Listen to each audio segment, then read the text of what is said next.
দারুণ tasty chicken আলু টিকিয়া খেতে চাইলে আমাদের রেসিপিটা ভালো করে একবার দেখে নিন। আমরা একটা বলে কিমা করা চিকেনটা নিলাম। এই চিকেনটা আগেই আমরা মিক্সিতে কিমা করে রেখেছিলাম। একটা আলু এতে অ্যাড করলাম, আর সঙ্গে দিলাম কিছু মশলা, লঙ্কা গুঁড়ো, ধনে গুঁড়ো, হলুদ, জিরে গুঁড়ো, গরম মশলা, পেঁয়াজ আর কাঁচা লঙ্কা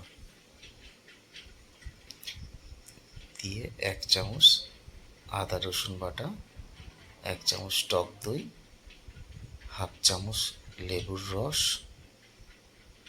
আর স্বাদ মতো নুন, একটা ডিম আর 2 চামচ কর্নফ্লাওয়ার দেবো, দিয়ে ভালো করে মাখিয়ে নেব।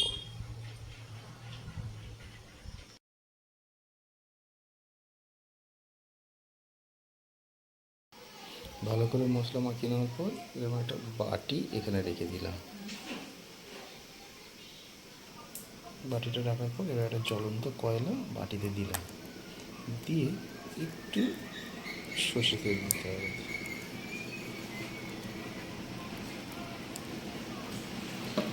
যে ধোঁয়াটা হচ্ছে এবার এটা ঢাকা দিয়ে দিলাম, ভালো করে ঢাকা দিয়ে দিলাম। দিলে কী হবে, একটা স্মোকি ফ্লেভার আসবে।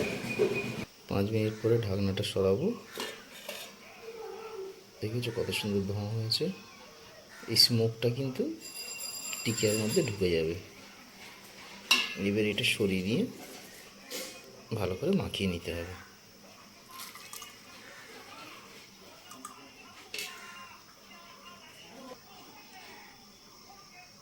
কালারটা একটু কম আছে, একটু কালার লঙ্কা অ্যাড করে দেবো।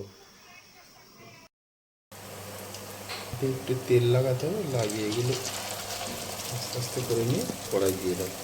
মিডিয়াম আছে, ভালো করে ফ্রাই করবো। ফ্রাই করে নিলে তৈরি হবে। দেখতে পাচ্ছ বন্ধুরা, লাল লাল করে ফ্রাই করা হচ্ছে। রেডি হয়ে গেছে আমাদের চিকেন আলু টিকিয়া। দেখতে পাচ্ছ দারুণ লাগছে।